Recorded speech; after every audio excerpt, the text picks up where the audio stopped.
Everyone loves a classic underdog success story. Slumdog Millionaire, The Pursuit of Happiness, and my childhood favorite, Cinderella. There's a reason they're some of the most successful movies to date. As humans, we inherently root for the underdog, identifying with their struggles and successes, and even seeing ourselves through these characters. And if a poor boy from Mumbai slums, a homeless salesman, or a girl abused by her own stepfamily can persevere, then why can't we? But what if Jamal from Slumdog Millionaire never had the opportunity to answer the million-dollar question? If Chris from The Pursuit of Happiness never got a call with a job offer, or if Cinderella never made it to the Kingdom Ball? What if we never get to find the climax in our own life stories? This is the unfortunate reality for millions of people worldwide, where many find themselves victim to early and undue deaths. And the culprit of this? The governments we trust. In February, Turkey had one of the most devastating earthquakes in modern history, resulting in over 50,000 dead. That's 50,000 Jamals, Chris's, and Cinderellas who had their stories cut short. But that's 50,000 people with stories similar to our own. Just one of them was Pesat's.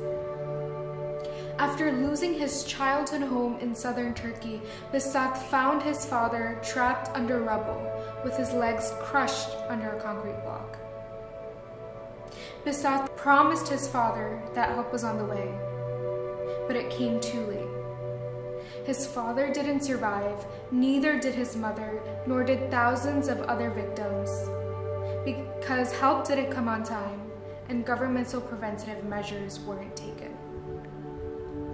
But Turkey is in an extremely active seismic location, and earthquakes are a common threat, so these deaths are sad but generally unpreventable, right?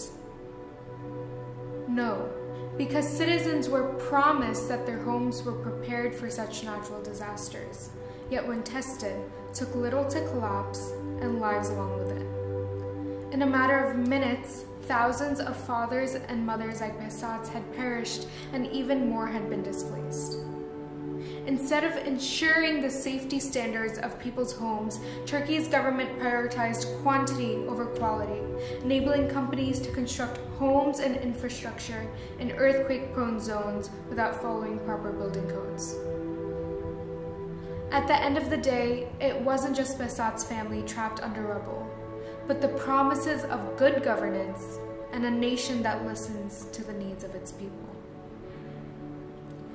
But governmental shortcomings don't just happen in Turkey. They happen with Pakistan's lack of food safety, India's inefficient hospital system structure, and the United States' absence of adequate gun control. In Pakistan, citizens are becoming poisoned with additives like sawdust in their spices, leading children to suffer from high rates of sickness and death because food adulteration brings in higher prices and higher profits. In rural India, eradicated diseases like tuberculosis still persist because the health of the urban population is prioritized. And in the US, young school children suffer the repercussions of gunshot wounds from a government that prioritizes monetary profit of ammunition rifles instead of the safety of its youth. It's one of the most fundamental and humane rights of any country's inhabitants to feel protected by and provided for by their government. Yet we see time and time again that countries prioritize greed over proper governance. But if our public health needs are discounted, we risk having our lives and our stories cut short. So it's up to us as global citizens to hold our governments accountable. And while advocating for our public health may look different depending on where we are in the world, it's a long-term effort that requires persistence, collaboration, and determination. Those of us in the States can join Amnesty International, holding the US and other governments liable to the Universal Declaration of Human Rights. In Turkey, individuals can donate to the Healthy Cities Association, an organization that actually prioritizes the safety of urban planning and public health. And in India and Pakistan, individuals can promote community health and gender equality through the Center for Health and Social Justice and the Association for Social Development.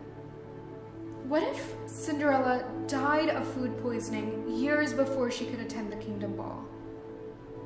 If Jamal never even played Who Wants to Be a Millionaire because he died of incessant tuberculosis?